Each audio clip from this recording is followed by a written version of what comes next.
C'est ici que l'histoire a commencé sur l'île de Komasina. Maël et Youn étaient tranquillement installés chez eux. Ils jouaient à Fortnite Battle Royale quand soudain, la console prit feu. Du coup, ils décidèrent pour une fois de sortir. Ils allèrent au restaurant et ils se prirent un petit cocktail.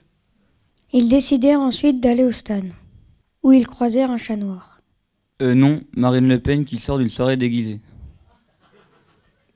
Ils arrivèrent et virent le bus des joueurs qui rentraient. Le match avait été annulé, les joueurs avaient pris froid. Finalement, ils partirent au ski et se firent attaquer par un ours. Ils finirent quelque part dans la montagne. Leur grand-mère cherche encore l'endroit.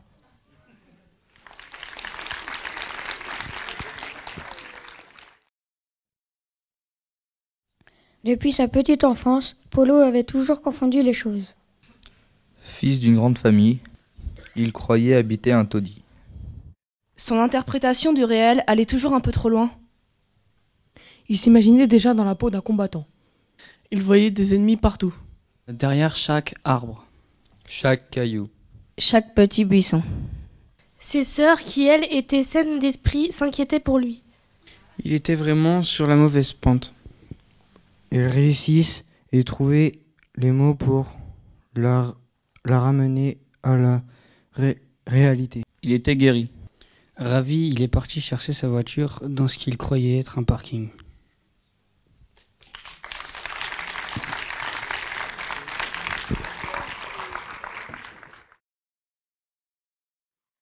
C'est l'histoire de Pierre, Paul, Jacques qui cherchent à tuer leur ennui. Ils décidèrent de voler un bateau pour faire une teuf en pleine mer. Le lendemain, vu que la nuit fut bien arrosée, ils avaient mal au crâne et se réveillaient échoués sur une île étrange. Pendant ce temps, la police avait été prévenue du vol et se dirigeait vers l'île. Ils débarquent avec des chiens enragés. Nos voleurs entendirent des bruits bizarres et prirent peur. Ils descendirent vers la plage. Mais ils furent rattrapés et tout le monde finit en prison. Puis Zig et Charcot séduisèrent les gardiens pour les faire libérer.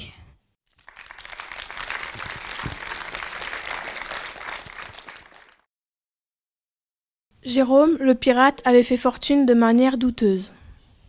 Il se la coulait douce sur son île privée. Mais la police le retrouva et vint à l'arrêter pour le mettre en prison. Il accepta de les suivre à condition de s'y rendre avec son hors-bord. Derrière les barreaux, il se lia aussitôt avec 2 comparses pour élaborer un plan d'évasion. Mais la prison était bien gardée. Très bien gardée. Grâce à son don de duplicité et de manipulation, il réussit à prendre une fausse identité. Il expliqua à ses complices qu'il devait passer en premier pour venir les chercher ensuite. Ces deux-là l'attendent toujours.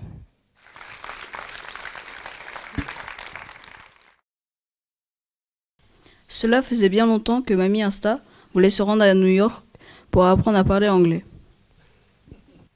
Ses petits-fils, prenant en compte ses problèmes de vue, lui avaient dit d'être vigilante sur la route. Ce qui n'a pas été le cas. Heureusement, un certain Pépé Snap lui est venu en aide. Il lui a proposé d'embarquer dans son beau carrosse. Mamie Insta, touchée par cette attention, accepta de se rendre chez lui. Par chance, Pépé Snap parlait très bien anglais et se proposa de lui enseigner, non pas à New York, mais au Guatemala. Ils y restèrent 3 ans, 6 mois, 2 jours, 4 heures et 16 minutes. Et c'est à la 17e minute, un jeudi après-midi, que Pépé Snap demanda sa main à Mamie Insta. Ce fut un mariage incroyable. Pépé Snap avait retrouvé sa première jeunesse. Mamie Insta avait prévu, en clôture de cette soirée, une promenade inoubliable.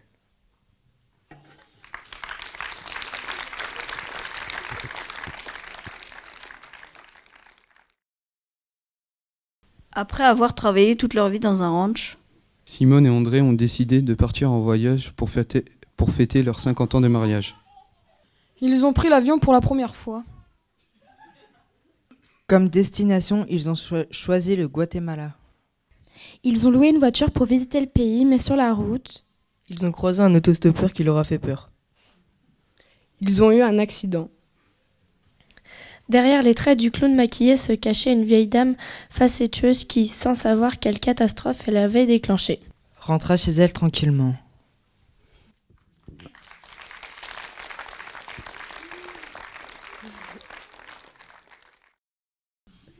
C'est l'histoire d'Aline et de Lila, l'une brune, l'autre blonde, toutes deux complices et heureuses.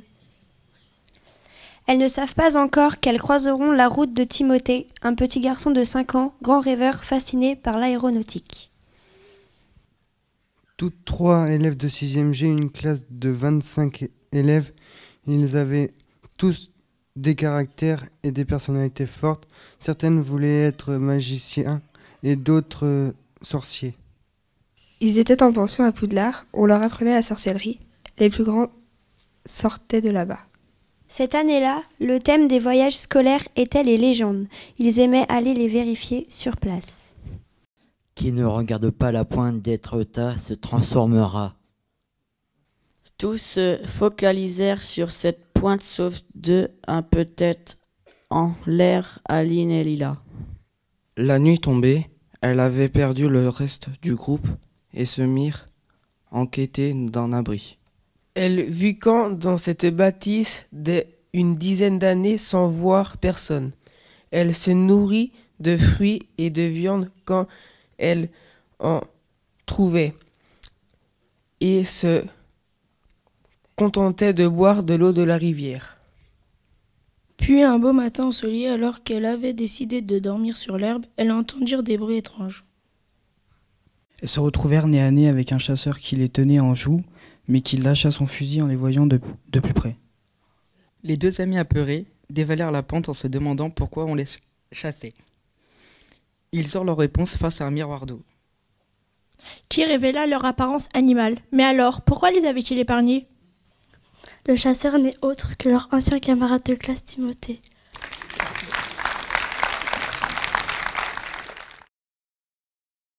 La vie était parfois surprenante dans ce qu'elle nous demande. Il faut être le meilleur. Se battre jusqu'à la mort. Être au top de la mode. Avec les plus belles chaussures. Les plus grosses voitures. Le plus grand jardin. Il faut aussi avoir le plus d'amis possible. Un métier qui a du sens. Une passion loufoque. Être un bon vivant. Mais pas trop. Trouver l'amour de sa vie. Bref, avoir un rêve immense, mais surtout de la chance. Ou pas,